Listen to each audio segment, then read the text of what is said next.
Welcome on YouTube, it's your boy TC back with another video, and finally the transfer window is shut, and it's been another disappointing summer, ladies and gentlemen. I haven't been impressed with the business that has been undertook by Arsenal and Mr. Wenger and co. So within this video, we're just going to do a quick roundup and a summary of my personal thoughts on this particular transfer window and what I do see happening in the future. So jumping straight into this episode, basically all Premier League clubs obviously made a signing during the window. Guess who made the least signings during the window? Arsenal. So that's obviously not a surprise to everyone, I'm assuming. We only made 2 signings. One of them was for free. But what I can say we can take away from that is we obviously made the third most expensive signing within the window, and that was in the form of Alexander Lacazette. Obviously, the most expensive player was Lukaku from Everton to United, as well as the second one was Alvaro Morata from Real Madrid to Chelsea at £70 million. And our signing came in at third at 52 point something million pounds. So that is a positive I say we can take from that. Money was spent to compete with the big boys. I think apart from Lacazette, well, moving on from Lacazette, the other signing that was involved was Kyle Walker from Tottenham to City. So they are big numbers that we are talking about here. But the most disappointing thing is the promises. The promises have not stopped for seasons and seasons and seasons. And I believe it's getting worse, and it will get worse. We find ourselves in a very, very precarious position at the moment. It's a horrendous position we find ourselves in. Moving on from that point that I have made, obviously we saw Alex Oxlade-Chamberlain leave the club to go ahead and join Liverpool.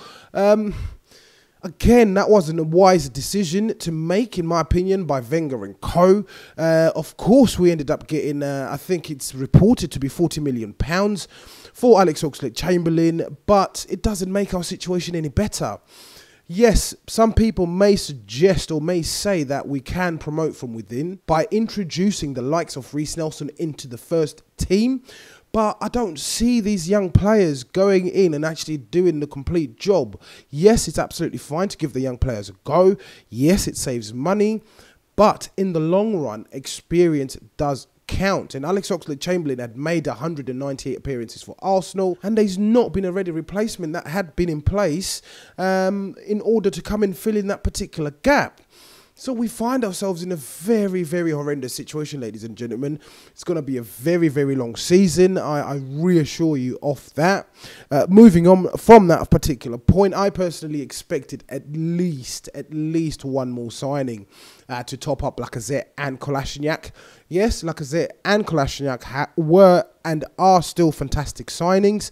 But the season's still young. It's yet to be seen if that £52.3 million was worth every single penny. So we will have to wait and see. Another point I wanted to raise in regards to this particular window, yes, we shipped out a number of players during this window in terms of players that have gone out on permanent deals as well as players that have gone out on loan.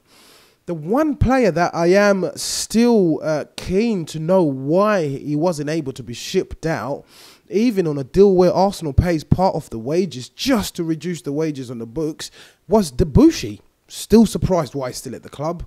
Still surprised why Wenger did not ship him out. It seems as if he is a player that's obviously not in Wenger's plans.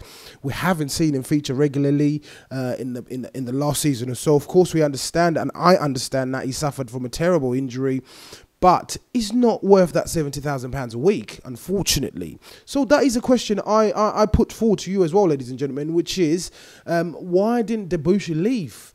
Moving on from that, Wenger was spotted in Paris today. And initially, people thought he was there to do a deal for Thomas Lemar. Obviously, it later on emerged that afternoon, well, this afternoon, that Wenger was in Paris to actually do a commentary job for a French TV channel to comment on the French versus Netherlands game.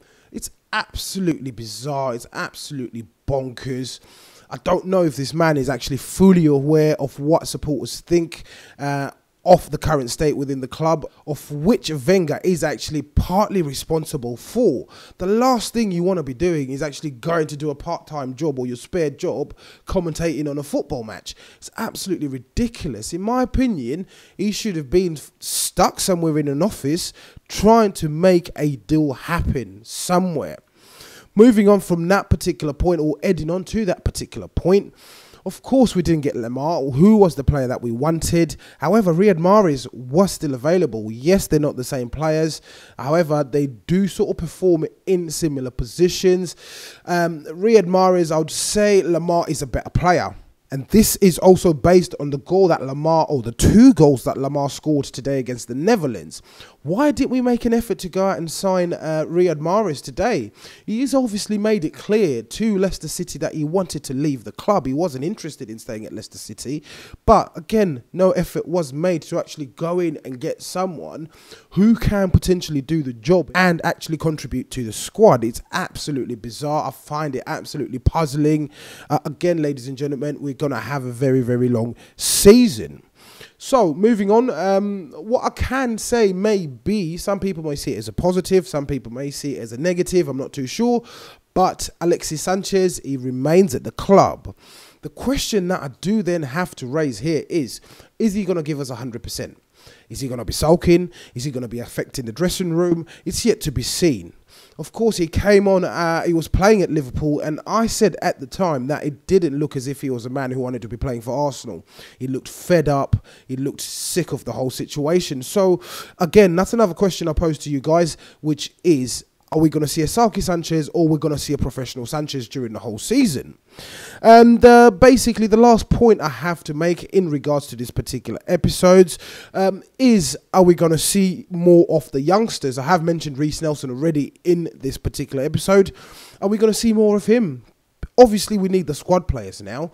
He has been recently promoted into this first team.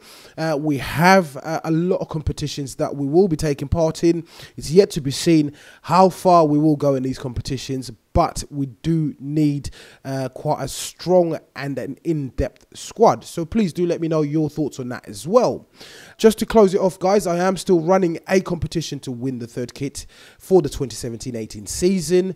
So please do click the link in the description if you'd like to enter yourself into this competition. Once again, guys, on a disappointing night, it's your boy TC from I'm Gonna Talk TV, and I'm out.